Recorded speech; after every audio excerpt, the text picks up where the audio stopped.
their quarterbacks. And they're talking. Really well done there. Really well done.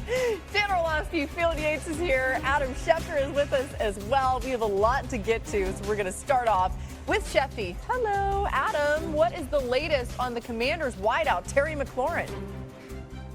Hello, Laura. Terry McLaurin did not practice today once again, dealing with that quad injury where he's missed the last couple of games. And the fact that he started this week with a DNP does not bode well for his availability for Monday night's game. Now, it is Wednesday, and the Monday night game obviously is another day. So if McLaurin doesn't practice tomorrow, that would be a sign that they can't count on him to play Monday night. As for Kyler Murray, didn't practice today due to a foot injury suffered at the end of the game against the Titans. He did come back into play, so that is notable. And Jonathan Gannon, the Cardinals coach, said today that Murray is day-to-day. We'll see whether he can make it back onto the practice field Thursday. But no practice again today for the Ravens quarterback Lamar Jackson, who missed the game last week with that hamstring injury, and the Ravens have a bye after this week's game against the Rams. The fact that there was no sign of Jackson in practice today, not an encouraging sign, and it looks like it'll be another week of Cooper Rush in a week in which there will be more Ravens missing, but there was some positive, encouraging news today. Kyle Hamilton and Ronnie Stanley both returned to practice today, offering some hope and encouragement that those two key players could be back for Sunday's game before the bye against the Rams. Just a rash of injury for those Ravens. More from Adam throughout the show. And as you heard Adam say, Field, no practice for Lamar. They do get a bit of help, hopefully, with Kyle Hamilton, Ronnie Stanley back. Any hope for the Ravens against the Rams this weekend? Very concerned. This Rams team, which, by the way, lost in very disappointing fashion last Thursday night, is going to come to Baltimore extremely disappointed after their defeat against the 49ers. I'm concerned because the offense had really no answers last week. Of course, the defense had zero answers. I thought that maybe last week the way that the Texans would approach the Ravens offense is we're going to stack the box and make Cooper Rush beat us with his arm. Believe it or not, they actually saw the Ravens did a lower percentage of stacked box runs for Derrick Henry than in the 5 or 4 weeks leading up to the first full game without Lamar Jackson. Like, they basically just said, you're just not good enough right now, even with Derrick Henry running the football between the tackles. They're really, really threatened by you. If you're looking for a confidence builder right now, Dan, it's your offense faces the Ravens defense or your defense faces the Ravens offense. Obviously, the Texans are a great defense. They're number one in points per game allowed so far this year. But because of the injury attrition, I just don't see it against this Rams team this weekend. Yeah, I see the Rams very much so winning this game. They're going to be able to run the football. We know this run defense struggles. Bad. This defense cannot get to the quarterback. You give Stafford time with this passing group and pass concepts designed, they'll be just fine. I'll say this about the Ravens. Just get to the bye week. I can make the claim that the bye week is more important than the game. Yeah. And that's crazy because you're sitting there 1-5.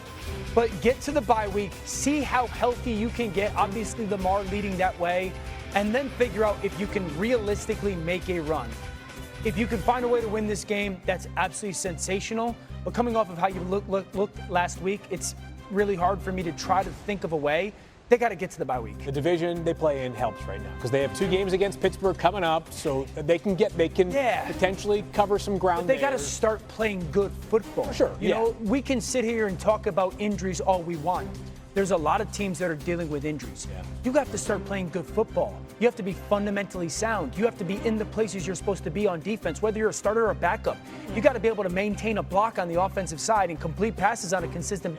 Until Baltimore starts playing good football, we're not going to take them seriously when it comes to the playoff conversation. As far as we know, Derrick Henry is still healthy, and Derrick Henry was held to under 50 rush yards in 4 straight starts. That's his longest career streak. Feels like they got to find a way to get him the ball more, get him more success. He gets better as the game goes on, too. All right, new on NFL Live. We're going to go here next as the Lions and Chiefs face off on Sunday night. That's going to be a great matchup. Here's Patrick Mahomes and Dan Campbell today on the game. It's extremely important. I mean, there's no way around it. This is a really good football team that we're going to play. They play extremely hard, and they have a mentality. They're going to come in and win a football game, and so we have to match that intensity. We have to match that mentality, and then knowing that it's going to take our best football. You got to do a number of things with him. You know, first of all, he can smell a rat from a mile away. So if you're going to disguise, boy, it better be worthy of a Grammy.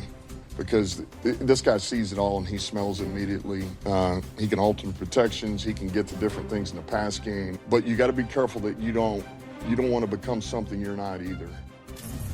I'm imagining Patrick Mahomes like sniffing the air like, I smell that defense. Okay, we know the Lions are an elite offensive team, leading the league in scoring and 5th in efficiency, but they're also a top-notch defensive team, ranking 2nd in defensive efficiency behind only the Vikings. Last year, only one team ranked top 5 in both offensive and defensive efficiency, and it was the Super Bowl champion Eagles. Pretty cool to see them get to full strength, getting Aiden Hutchinson back this year. Dan, what stood out to you about the Lions defense so far this season? Old school principles in a new era. They play defense in a way that not many teams in the NFL do. Number one, they are violent at the line of scrimmage, and they believe in rerouting. They're playing man coverage across the board, immediate reroute at the line of scrimmage. We don't see that from corners a lot. And then when they're playing man, they're often playing it together. Shallow cross from the slot, that safety cuts, that backside safety is looking to replace if necessary. That should be an 8 to 10 yard completion, it's 4 yards. Okay, then Hutch by himself. We have the overload away. T. Higgins and Jamar up top, they're going to go 1, reroute. Again, teams don't do that much. 2-man up top, and they're going to put that single corner by himself. Now it's 3rd and 15. They're funneling everything inside. We'll give up you an 8 or 9 yard completion, force a field goal. I love that. Here's that man-to-man again. Empty set. Kansas City's going to present this. Are we going to get a reroute at the line of scrimmage? Jam, 100% we are. That throws off the timing of the pass game. Just watch how the safeties play that vision, though. This isn't man-to-man, you're by yourself. It's man-to-man with always help. There's always somebody there that is playing off of the leverage. And I will ask you this. Find me a linebacker playing better than Alex Anzalone. Here's the deep cross. What's the corner do? Hey, safety, here it comes. Here it comes. Safety gets to cut the crosser. Corner up top replaces. Everybody has vision underneath. Anzalone just waiting there because he knows that ball has to get thrown off of that concept. Bang, pick. Anzalone's playing backer as good as anybody in football. Wow. And I think that there is a defensively an epidemic in the NFL that we just don't reroute pass game receivers anymore. That defense does. Alex Anzalone? Gator, by the way. Gator. Go Gators. I'll be interested to see if they have the same approach this upcoming weekend because the injuries have really hit this Lions team. 3 of their top 4 corners, at least coming into the season, like when training camp began, are not going to be available on Sunday night, with the latest addition being Terrion Arnold, their second-year corner, who Terrion is going to continue to grow into a player who understands there's a fine line between aggressive and having too many flags thrown your way. Yeah. That being said, at some point when the depth piles up, or at least I should say the depth goes the other way, when your depth becomes an issue, you can't always do things exactly how you want to do so. The best way, though, to cover up for a secondary that's depleted is to rush the passer well. This past Monday night, the Chiefs didn't win the game, but they protected Patrick Mahomes at a very high level. He was not sacked once by a Jaguars defense that had been very aggressive all season, had done a good job of piling up those sacks. And of course, as Dan Campbell alluded to, Patrick is not going to be fooled by much. So if you are going to bring pressure, to try to account for the fact that you are thin in the secondary, as Dan Campbell also said, it better be the ultimate disguise because there are very few things at this juncture of Patrick's career that totally catch him off guard. Didn't seem like the Jaguars were able to catch him off guard much on Monday night. 318 passing yards is best of any game this season. Yeah, I think the question is Detroit going to do that same stuff?